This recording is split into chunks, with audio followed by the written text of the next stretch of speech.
నమస్తే welcome to magazine story. ప్రళయ రుద్రుడై విరుచుకు పడేందుకు ఆమె శత్రువు కాదు, శత్రువుతో చేతులు కలిపిన తోబుట్టు. అర్థమయ్యేలా మంచి చెడు చెప్పటానికి ఆమె అన్నచాటు షెమ్మి కాదు, శత్రు శిబిరంలో మెరుస్తున్న షర్మిల. అన్నే కదా, ఏం చేసినా భరిస్తాడనేదే కాబోలు ఆమె కుట్రల వెనుకున్న ధైర్యం. చెల్లే కదా, ఎంత కష్టపెట్టినా తట్టుకోవాలన్నదే కాబోలు అతని మౌనం వెనుకున్న ప్రేమ. దేశంలో అత్యంత శక్తివంతమైన వ్యక్తికి తలవంచని ధీరుణ్ణి బాధితుడిగా మార్చి నిలబెట్టింది రక్త సంబంధం. ఎన్నో కుట్రలకు కుయుక్తులకు ఏమాత్రం చెలించని ఆ అన్నయ్య హృదయం చెల్లెలి కుతంత్రాన్ని మాత్రం తట్టుకోలేకపోతోంది. అయినా ఆ అన్న ఏమనగలడు? చెల్లి తప్పు తల్లి అనడం తప్ప. దాని మీదే ఇవాల్టి magazine story. YS Jaganmohan Reddy. YSR మరణం తర్వాత ఆయన పడిన కష్టాలు దేశంలో మరే నాయకుడు పడలేదు. కేవలం ప్రజలకిచ్చిన మాట కోసం అక్రమ కేసుల నుంచి అక్రమ జైలు నిర్బంధం దాకా ఎన్నో కుట్రలను భరించాడు, గెదిరించాడు, గెలిచాడు. జనరంజక పాలన అంటే ఏంటో ఏపీ ప్రజలకు మాత్రమే కాదు, దేశానికి కూడా చూపించాడు. ప్రజలకు ఇంత చేసిన జగన్ తన కుటుంబానికి ఏం చేశాడు? తండ్రి మరణం తర్వాత నలువైపుల నుంచి కమ్ముకొచ్చిన కుట్రలన్నీ కోరలు చాచిన వేళ జోరు గాలిలో రెపరెపలాడుతున్న దీపాన్ని రెండు చేతుల్లో దాచి రక్షించినట్లుగా తన కుటుంబాన్ని కాపాడుకున్నాడు.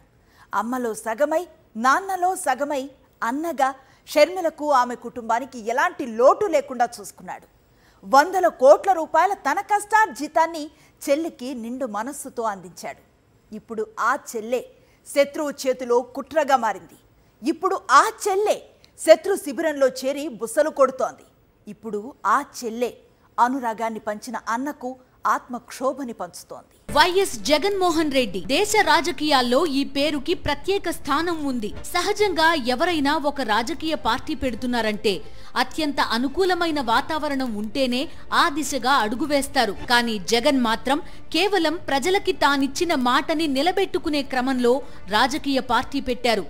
అత్యంత ప్రతికూలమైన పరిస్థితులు బుసలు కొడుతోన్న వేళ ఒంటరిగా రాజకీయ పార్టీ పెట్టారు. తోడేళ్ల గుంపు చేసిన వికృత రాజకీయాలను నిప్పులతో కడిగారు. దేశంలోనే అత్యంత శక్తివంతమైన వ్యక్తి అవతల ఉన్న తల వంచక తెలుగు పౌరుషాన్ని ప్రదర్శించారు. కోట్ల మంది ప్రజల ఆకాంక్షలను జనరంజక పాలనతో నెరవేర్చారు. సంక్షేమాన్ని, అభివృద్ధిని పరుగులు పెట్టిస్తూ అద్భుత పాలనా దక్షత ప్రదర్శించారు.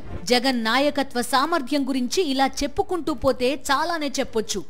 కానీ ఇక్కడ ఎక్కువ మందికి తెలియంది, ఇప్పుడు అందరూ తెలుసుకోవాల్సింది ఒకటుంది. జగన్ మొదట తన నాయకత్వ లక్షణాలను అద్భుతంగా ప్రదర్శించింది రాజకీయ రంగంలో కాదు, వ్యాపార రంగంలో. వైఎస్ జగన్మోహన్ రెడ్డి గొప్ప వ్యాపారవేత్త. అతి చిన్న వయసులోనే వ్యాపారాల్లో విజయకేతనం ఎగురవేసిన బెస్ట్ బిజినెస్ మ్యాన్.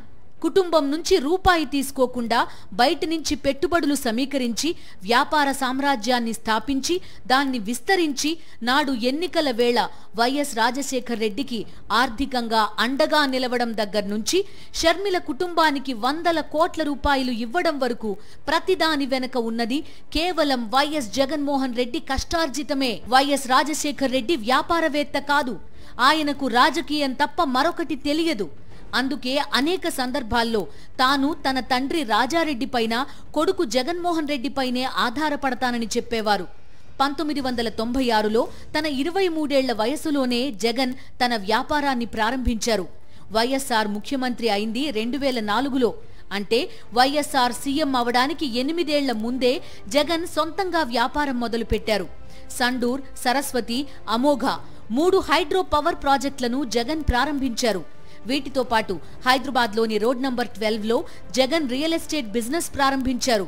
కుటుంబం నుంచి రూపాయి తీసుకోకుండా బయట నుంచి తీసుకువచ్చిన పెట్టుబడులు, అప్పులతోనే వైఎస్ జగన్ ఈ వ్యాపారాలను ప్రారంభించారు. తన దక్షతతో, నాయకత్వ లక్షణాలతో ఆ వ్యాపారాలను సక్సెస్ఫుల్ గా రన్ చేశారు. 2004లో తన తండ్రికి ఆర్థికంగా కూడా జగన్ అండగా నిలిచారు. వైఎస్ రాజశేఖర్ రెడ్డి ఎన్నికల ఖర్చు కోసం 2 మెగావాట్ల సరస్వతి ప్రాజెక్ట్ని, 1.5 మెగావాట్ల అమోఘ ప్రాజెక్టును జగన్మోహన్ రెడ్డి అమ్మేశారు. అప్పటికే 37.5 మెగావాట్ల కెపాసిటీతో సండూర్ పవర్ ఏడాదికి 35 కోట్ల రూపాయల రెవెన్యూతో ఉండేది. ఈ వ్యాపారాలన్నీ జగన్మోహన్ రెడ్డి సొంత ఆలోచనతో స్వశక్తితో ఏర్పాటు చేసుకున్నవే. ఇందులో కుటుంబ ఆస్తులను ఉపయోగించడం కానీ, తండ్రి నుంచి ఆర్థిక సహాయం తీసుకోవడం కానీ జరగలేదు. వైఎస్ జగన్మోహన్ రెడ్డి ఆ కుటుంబానికి దీపానికి ఇట్లా చేతులు అడ్డు పెట్టినట్టుగా పెట్టి కాపాడుతూ వచ్చినవాడు. మొదటి నుంచి కూడా జగన్మోహన్ రెడ్డి రాజకీయాల కంటే కూడా వ్యాపారం పట్ల ఎక్కువ ఆసక్తి ఉన్నవాడు. ఆయన తండ్రి స్వయంగా చెప్తూ ఉండేవాడు చాలాసార్లు, నాకు వ్యాపారం గురించి ఏం తెలియదు, నా కొడుకు వ్యాపారం బాగా చేస్తున్నాడు, మాకు చాలా అండగా ఉన్నాడని కూడా ఆయన పలు సందర్భాల్లో జర్నలిస్టులతో చెప్పడం బాగా గుర్తున్నది నాకు. ఆయన దాదాపు 23వ ఏటనో 24వ ఏటనో ఆయన పవర్ ప్రాజెక్టులు కానీ, రియల్ ఎస్టేట్ కానీ ఇవన్నీ ప్రారంభించి తండ్రికి అండగా నిలబడ్డవాడు. ఈ రోజు జగన్మోహన్ రెడ్డికి ఉన్న ఆస్తులు, వ్యాపారాలకు సంబంధించిన పెట్టుబడులన్నీ గతంలో ఆయన ఏర్పాటు చేసుకున్న వ్యాపారాల నుంచి వచ్చినవే. అందుకే ఈ ఆస్తులన్నీ ఆయన పేరు మీదనే ఉన్నాయి. ఈ వ్యాపారాలు, ప్రాజెక్టుల కర్త, కర్మ, క్రియ అన్నీ వైఎస్ జగన్మోహన్ రెడ్డి మాత్రమే. కంపెనీలు, ప్రాజెక్టుల పేరు దగ్గర నుంచి వాటిలో డైరెక్టర్లు ఎవరుండాలనే నిర్ణయం వరకు, షేర్ హోల్డింగ్ నుంచి అప్పులు, నష్టాల వరకు అన్నీ జగన్మోహన్ రెడ్డి నిర్ణయాలే, ఆయన కష్టమే. ఎందుకంటే జగన్మోహన్ రెడ్డే ఈ వ్యాపారాలను ప్రారంభించిన సృష్టికర్త, పెట్టుబడి పెట్టిన వ్యాపారవేత్త. ఈ వ్యాపారాలను నడిపే ఇంధనం, సర్వస్వం జగన్ మాత్రమే. ఈ రోజు ఈ వ్యాపారాలన్నీ అభివృద్ధి చెంది ఎంతో మందికి ఉద్యోగావకాశాలు కల్పిస్తున్నాయంటే, లాభాలు తెచ్చి ప్రభుత్వానికి పన్నుల రూపంలో ఆదాయం ఇస్తున్నాయంటే అది జగన్మోహన్ రెడ్డి రెక్కల కష్టం.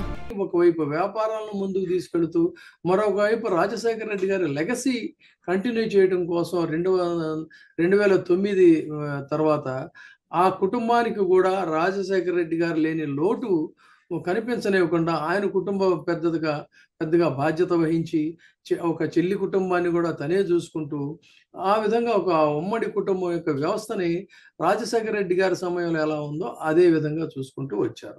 వైఎస్ఆర్ మరణం తర్వాత జగన్ ఎదుర్కొన్న కష్టాలు అన్నీ ఇన్ని కావు. అటు కాంగ్రెస్, ఇటు తెలుగుదేశం ఏకమై ఆయనపై కుట్రలు పన్ని అక్రమ కేసులు పెట్టారు, అక్రమంగా జైల్లో నిర్బంధించారు. ఇలాంటి కఠినమైన పరిస్థితుల్లో కూడా తండ్రి స్థానంలో జగన్ కుటుంబ బాధ్యతలు తీసుకున్నారు. కేవలం అన్నగా మాత్రమే కాదు, తండ్రి స్థానంలో ఉండి తన కుటుంబంతో పాటు సోదరి కుటుంబాన్ని సైతం సంరక్షించారు. ఒకవైపు కేసులు, మరోవైపు కొత్తగా పెట్టిన పార్టీని సమర్థవంతంగా నడిపించే బాధ్యత, మరోవైపు కాంగ్రెస్, టీడీపీ పన్నుతోన్న కుట్రలు. ఇన్ని వైపుల నుంచి ఇంత ఒత్తిడి ఉన్నా షర్మిల కుటుంబ బాధ్యతని చూసుకోవడంలో ఒక్క క్షణం కూడా జగన్ ఏమరపాటుని ప్రదర్శించలేదు. విచిత్రమైన విషయం ఏంటంటే, నా అన్న నాకు ఏం చేశారని ఈ రోజు షర్మిల అడుగుతోంది. నిజానికి ఈ రోజు వరకు షర్మిల అనుభవిస్తున్న జీవితం మొత్తం వైఎస్ జగన్మోహన్ రెడ్డి రెక్కల కష్టమే. చెల్లెలు కోసం, చెల్లెలు కుటుంబం కోసం జగన్ ఇంత చేస్తే ఇప్పుడు షర్మిల శత్రు శిబిరంలో చేరిపోయారు. జగన్ తన కష్టంతో, తన తెలివితేటలతో, తన సామర్థ్యంతో సంపాదించిన ఆస్తుల్లో వాటా కావాలని వితండవాదం చేయడమే కాదు, వైఎస్ జగన్ బెయిల్ రద్దుకి పన్నుతోన్న కుట్రలో కీలక భాగస్వామిగా మారిపోయారు. ఎన్నో కుట్రలను విజయవంతంగా ఛేదించిన జగన్ని, ఎన్నో కుతంత్రాలను ఎదుర్కొని నిలబడిన జగన్ని ఒక బాధితుడిగా మార్చి నిలబెట్టేసింది షర్మిల. తండ్రి మరణించిన క్షణం నుంచి తన కోసం, తన కుటుంబం కోసం జగన్ చేసిందంతా మర్చిపోయినట్టు నటిస్తూ అన్న మీదనే విషం కక్కే సమూహంతో స్నేహం చేస్తోంది. ఆడపిల్లని ఆడపిల్ల అని ఎందుకంటారు? ఎందుకంటే ఆమె ఆడపిల్ల కాబట్టి. సోషల్ మీడియాలో ట్రోల్ అవుతున్న ఈ డైలాగ్ షర్మిల చెప్పిందే. కానీ జగన్ మాత్రం షర్మిలను ఎప్పుడూ ఆడపిల్లలా చూడలేదు, అత్యంత అపురూపంగా చూశారు. కానీ షర్మిల ఏం చేశారు, ఏం చేస్తున్నారు? దశాబ్దాలుగా వైఎస్ రాజశేఖర రెడ్డి నాశనాన్ని కోరుకున్న శత్రువులతో చేతులు కలిపారు. నిత్యం జగన్ మీద విషం కక్కే రాజకీయ విష సర్పాలతో చెలిమి మొదలుపెట్టారు. అచ్చోసిన అక్షరాలతో అసత్య కథనాలు వండి వార్చే ఎల్లో మీడియాకి వంట సరుకయ్యారు. ఎన్ని కుట్రలు, ఎన్నెన్ని కుతంత్రాలు. ఇంత జరుగుతున్నా జగన్ నోరెత్తి ఒక్క మాటైనా అన్నారా? ప్రత్యర్థుల పాలట సింహ స్వప్నమైన వ్యక్తి చెల్లెల విషయంలో చూపిస్తున్న ఈ ఓర్పు చూసి మాకిలాంటి అన్న లేడే అని కోట్ల మంది ఆడకూతుళ్ళు ఆవేదన పడుతున్నారు. రక్తం పంచుకు పుట్టిన చెల్లెలు కుట్రలు చూసి తెలుగు ప్రజలు రక్తం మరిగిపోతున్నా ఆ అన్నయ్య మాత్రం కుటుంబ పెద్దగా అన్నీ మౌనంగా భరిస్తున్నాడు. ప్రజలు, సంక్షేమం, అభివృద్ధి అంటూ జగన్ ఎంతగా తప్పిస్తూ ఉంటారో కుటుంబం, కుటుంబ గౌరవం, కుటుంబ బాధ్యతల విషయంలోనూ అంతగా తప్పిస్తూనే ఉంటారు. కానీ షర్మిల వ్యవహార శైలిలో ఎన్నడూ కుటుంబ గౌరవాన్ని కాపాడాలన్న తపన కానీ, అన్న మీద అభిమానం కానీ ఎక్కడా కనిపించదు. చెల్లెలు కుటుంబం కోసం జగన్ ఎంత తప్పించారో అదే స్థాయిలో అన్న మీద కుట్రలకు షర్మిల పదును పెడుతూనే ఉన్నారు. ఎవరి మీద అయితే వైఎస్ఆర్ జీవితాంతం పోరాటం చేశారో, ఎవరి మీద అయితే జగన్ రాజకీయ సమరం చేస్తున్నారో వారి కుట్రల్లో షర్మిల ఇప్పుడు భాగస్వామి అయ్యారు. తండ్రి ఆస్తులతో ఏమాత్రం సంబంధం లేకుండా తన కష్టార్జితం నుంచి 200 కోట్ల రూపాయలను షర్మిలకి జగన్ ఇచ్చారంటే చెల్లెలి మీద, ఆమె కుటుంబం మీద ఆయనకు ఉన్న ప్రేమ ఏ స్థాయిదో అర్థం చేసుకోవచ్చు. జగన్ గారే తన సోదరి షర్మిల కుటుంబాన్ని కూడా జాగ్రత్తగా ఆదుకుంటూ వచ్చారనండి, లేదా వారి అవసరాలు, ఆర్థికంగా ఉండే అవసరమైనటువంటి అవసరాలు ఇవన్నీ కూడా వారే పర్యవేక్షిస్తూ వచ్చారని, అందువల్లే అసలు ఎవరికీ తెలియని రహస్యం మొన్ననే కదా బయటపడింది. దాదాపు 200 కోట్లు ఒక సోదరికి ఒక సోదరుడు ఇచ్చారంటే నిజంగా నేనైతే ఆశ్చర్యపోయా.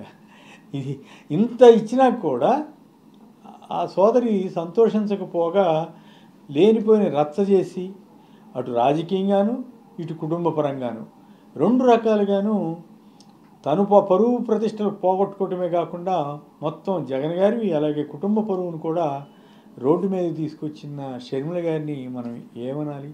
ఆవిడ ఒక రకంగా ఈజీ గోయింగ్, అత్యాశ, అహంకారం ఇలాంటి లక్షణాల వల్ల ఆమె నష్టపోతోంది.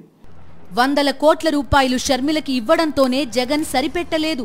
2019లో ముఖ్యమంత్రిగా బాధ్యతలు చేపట్టాక తోడబుట్టిన చెల్లెలికి కూడా ఆర్థికంగా ఏదైనా చెయ్యాలని సంకల్పించారు జగన్. ఆమెపై ఉన్న ప్రేమాభిమానాలతో తాను సొంతంగా ఆరంభించి అభివృద్ధి చేసుకున్న వ్యాపారాల్లో, తాను సంపాదించిన ఆస్తుల్లో కొంత వాటా ఇస్తానని చెప్పారు. కాంగ్రెస్ అధిష్టానం కుట్రతో పెట్టిన కేసుల కారణంగా జగన్కు చెందిన ఆస్తులు ఇప్పటికీ చాలా వరకు ఈడీ, సిబిఐ జప్తుల్లో ఉన్నాయి. అటాచ్మెంట్లో ఉన్న ఆస్తులైనా, వాటిలో వాటాలైనా బదిలీ చేయడం, విక్రయించడం నిషేధం, చట్ట విరుద్ధం. అందుకే ఆయన తన ఆస్తుల్లో చెల్లెలికి ఇవ్వాలనుకుంటున్న వాటాలన్నింటినీ కోర్టు కేసులు పూర్తిగా తొలగిపోయాక బదిలీ చేస్తానని స్పష్టంగా చెప్పారు. మాటలతో ఊరుకోకుండా కోర్టు కేసులు తొలగిపోయాక భవిష్యత్తులో తాను ఏ ఆస్తుల్ని షర్మిలకి ఇవ్వాలనుకుంటున్నది పొందుపరుస్తూ ఒక ఎంఓయూ తయారు చేశారు. కానీ షర్మిల మాత్రం తన తండ్రి శత్రువులతో చేతులు కలిపారు. జగన్కు వ్యతిరేకంగా ఎన్నికల్లో పనిచేయడం మాత్రమే కాదు, శత్రువర్గంతో చేతులు కలిపి జగన్మోహన్ రెడ్డిని న్యాయ చిక్కుల్లో నెట్టేసి తీవ్రమైన నష్టం చేకూర్చింది. ఇలాంటి పరిస్థితుల్లోనే జగన్ ఎన్సీఎల్టీని ఆశ్రయించారు. షేర్ల బదిలీ ప్రక్రియ విషయాన్ని నేషనల్ కంపెనీ లా ట్రిబ్యునల్ దృష్టికి తీసుకొచ్చారు. అక్రమంగా జరిగిన షేర్ల బదిలీ ప్రక్రియను నిరోధించి హైకోర్టు ఆదేశాలకు అనుగుణంగా నిర్ణయం తీసుకోమని కోరారు. ఇది కోర్టును ఆశ్రయించడం కాదు, కేవలం ట్రిబ్యునల్ దృష్టికి విషయాన్ని తీసుకువెళ్లడం మాత్రమే. దాంతోపాటు తాను గతంలో చెల్లెలికి ప్రేమతో ఇవ్వాలనుకున్న ఆస్తులకు సంబంధించిన ఎంఓయూను జగన్ రద్దు చేసుకున్నారు. అయితే తన చెల్లెలి ప్రవర్తన, దృక్పథంలో మార్పు వస్తే రద్దు విషయంపై పునరాలోచిస్తానని జగన్ ఆగస్టు 27న లేఖ రాసి స్పష్టం చేశారు. ఇంత జరిగిన తర్వాత కూడా షర్మిల తీరులో మార్పు రాలేదు. జగన్ సొంత ఆస్తులు కావాలి కానీ ఆయనకు గౌరవం మాత్రం ఇవ్వనంటోన్న ఆమె వ్యవహార శైలిపై తెలుగు ప్రజలంతా ఆందోళన వ్యక్తం చేస్తున్నారు. అసలు కేవలం ఆస్తుల కోసమే ఇంత డ్రామా చేస్తున్నారా, లేక అంతకన్నా పెద్ద కుట్రే ఉందా అన్న చర్చ కూడా ప్రజల్లో సాగుతోంది. తండ్రికి, అన్నయ్యకి ఉమ్మడి శత్రువులు, ప్రజాక్షేత్రంలో ఏమాత్రం విశ్వసనీయత లేని పచ్చముఠా దర్శకత్వంలోనే షర్మిల ముందుకు వెళ్తున్నారన్న చర్చ సామాన్య ప్రజల్లోనూ సాగుతోంది. అదే సమయంలో షర్మిలని విజయమ్మ ఎందుకు నియంత్రించలేకపోతున్నారన్నది అందరి దృష్టిని ఆకర్షిస్తోంది. తమ కుటుంబం కోసం జగన్ ఎంత కష్టపడ్డారో షర్మిలకి గుర్తు చేయాల్సింది పోయి ఒక బిడ్డకి అనుకూలంగా భావోద్వేగ లేఖలు రాయడం ఎంతవరకు సబబు అన్న ప్రశ్న తన పరిధిని పెంచుకుంటోంది. ఈ లేఖలో ఆమె ఎక్కడా కూడా షేర్ల ట్రాన్స్ఫర్ గురించి కానీ, అక్రమంగా షేర్ల ట్రాన్స్ఫర్ చేయడం మీద కానీ, బెయిల్ రద్దయ్యే ప్రమాదం గురించి కానీ, వీటన్నిటి గురించి వారించవలసిన ఆమె షర్మిల గారిని కనీసం ఒక్క మాట అనకపోవటం చాలా ఆశ్చర్యంగా ఉంది. ఇద్దరు సమానం అన్నప్పుడు రైట్ జగన్ గారు ఈ ఆస్తి ఇవ్వాలి అని చెప్పు, నాకేం అభ్యంతరం లేదు, నిజంగా ఇవ్వాల్సి వస్తే ఇస్తారు, ఆయన స్వార్జితమా కాదా, ఈవిడెట్లా చెబుతారు పలానా పలానా ఆస్తులు రాజశేఖర రెడ్డి గారు సంపాదించారు అని ఎందుకు చెప్పలేకపోయారు? అది అక్కడే విజయమ్మ గారి వాదనలో బలహీనత కనపడతాం. ఉమ్మడి కుటుంబ ఆస్తులు అని ఆమె ఎట్లా అంటారు? ఆమె చెప్పింది జగనే వ్యాపారాలు చేసి మా కుటుంబాన్ని సాగుతున్నాడనో పోషిస్తున్నాడనో ఆమె ఓ సందర్భంలో చెప్పారు. తాను ఎన్ని కష్టాల్లో ఉన్నా తండ్రి లేని లోటు తెలియకుండా చెల్లెలు షర్మిలను చూసుకున్నారు జగన్. ఆ కుటుంబాన్ని అన్ని రకాలుగా కాచుకుంటూ వచ్చారు. ఇప్పుడు అదే చెల్లెలు అన్నని కష్టపెట్టడమే తన లక్ష్యం అన్నట్టుగా వ్యవహరిస్తోంది. జగన్ని దొంగ దెబ్బ తీయాలని తహతహలాడే పచ్చరాక్షసుల కుట్రలకు వంత పాడుతోంది.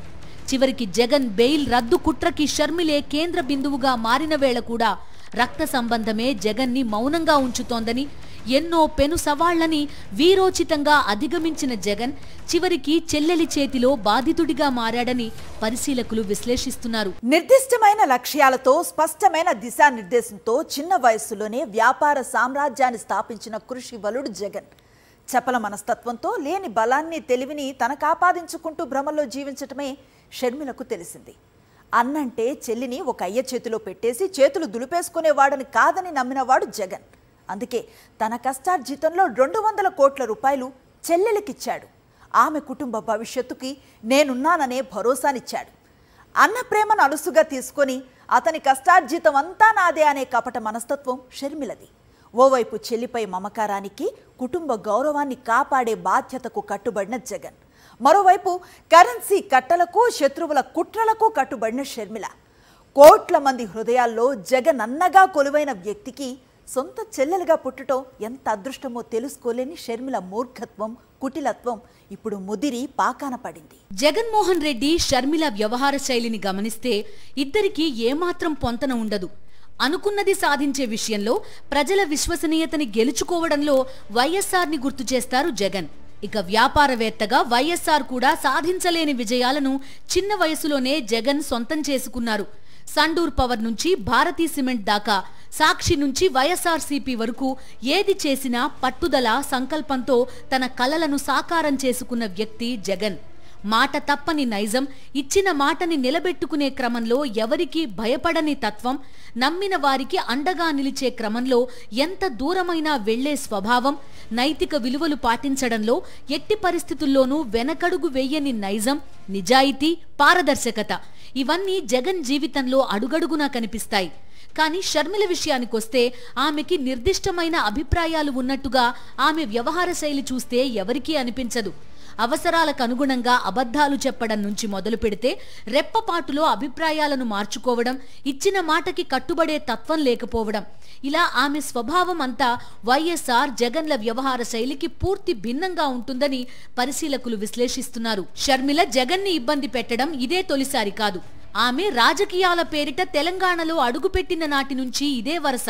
అక్కడి నుంచి ఒక్కసారిగా మాయమై వైఎస్ రాజశేఖర్ రెడ్డిని ఎఫ్ఐఆర్లో పెట్టిన పార్టీకి, అన్నను 16 నెలలు జైల్లో అక్రమంగా నిర్బంధించిన పార్టీకి జై కొట్టారు. ఏపీ పీసీసీ అధ్యక్షురాలిగా వచ్చారు. నాటి నుంచి జగన్ని లక్ష్యంగా చేసుకుని పనిచేస్తూనే ఉన్నారు. ఎన్నికల సమయంలో జగన్ పై దాడి జరిగితే ఎగతాళి చేసి అమానవీయంగా షర్మిల మాట్లాడిన తీరు చూసి తెలుగు ప్రజలంతా విస్తుపోయారు. ఇప్పుడు ఏకంగా జగన్ బెయిల్ రద్దు చేసే కుట్రలో కేంద్ర బిందువుగా మారడమే కాకుండా జగన్ కష్టార్జితంగా సంపాదించిన ఆస్తుల్లో వాటా అడుగుతూ ఇన్నాళ్లు తమ కుటుంబానికి ఎంతో చేసిన అన్న గౌరవానికే భంగం కలిగించే ప్రయత్నం చేస్తున్నారు. ఇంత జరుగుతోన్నా జగన్ మాత్రం చెల్లెలి గౌరవానికి ఎన్నడూ భంగం కలిగించలేదు. ఓపికతో భరిస్తూనే వచ్చారు. శత్రు శిబిరంతో చెల్లెలు చేతులు కలిపిందన్న చేదు నిజాన్ని దిగమింగుకుని రక్త సంబంధాన్ని గౌరవిస్తూ వరుస కుట్రలను భరిస్తూనే వస్తున్నారు. ఇవాళ జగన్మోహన్ రెడ్డిని రాజకీయంగా, ఆర్థికంగా పూర్తిగా దెబ్బతీయాలని కోరుకునే వాళ్ళంతా సంతోషపడతారు. దీన్ని వాడుకొని ఆయనను మరింత అపకీర్తి పాలు చేసే ప్రయత్నాలు చేస్తారు. తద్వారా దివంగత రాజశేఖర రెడ్డి ప్రతిష్ట కూడా దిగజారుతుంది. ఇట్లాంటి సమయంలో సంయమనం పాటించాల్సిన వ్యక్తి విజయమ్మ గారు. కొడుకును, కూతుర్ని ఇద్దరిని కూర్చోబెట్టి అవసరమైతే కోప్పడి వాళ్ళిద్దరితో మాట్లాడి సమస్యను పరిష్కరించగలిగే స్థానంలో ఉన్న తల్లి. వారు కూడా ఇవాళ బహిరంగ లేఖ రాసి దీన్ని మరింత బజారుకు తీసుకొచ్చినారనేదే బాధ కలిగించే విషయం. జగన్ తన సామర్థ్యంతో కష్టార్జితంతో నిర్మించుకున్న వ్యాపార సామ్రాజ్యంలో తనకు వాటా ఉందని వితండవాదం చేస్తోన్న షర్మిల ఆ సంస్థల్లో ఒక్క రూపాయి అయినా పెట్టుబడి పెట్టలేదు. ఒక్కరోజైనా కంపెనీ కార్యకలాపాల్లో పాలు పంచుకోలేదు. కంపెనీలకున్న 1400 కోట్ల రూపాయల అప్పుల్లో తన వాటా కింద వ్యక్తిగత పూచికత్తు ఇస్తూ సంతకం పెట్టారా అంటే అదీ లేదు. 500 కోట్ల రూపాయల నష్టాల్లో అయినా ఆమె పాత్ర పోషించారా అంటే లేదు. ఎందుకు లేదంటే అవన్నీ జగన్ కష్టార్జితం కాబట్టి. ఈ విషయం షర్మిలకి తెలుసు. తెలిసి ఇదంతా చెయ్యడం ఎందుకంటే జగన్ రాజకీయ ప్రత్యర్థుల కుట్రలను అమలు చేయడంలో భాగంగానే అన్న చర్చ సామాన్య ప్రజానీకంలోనూ సాగుతోంది. ఇది వాల్టి మ్యాగజైన్ స్టోరీ.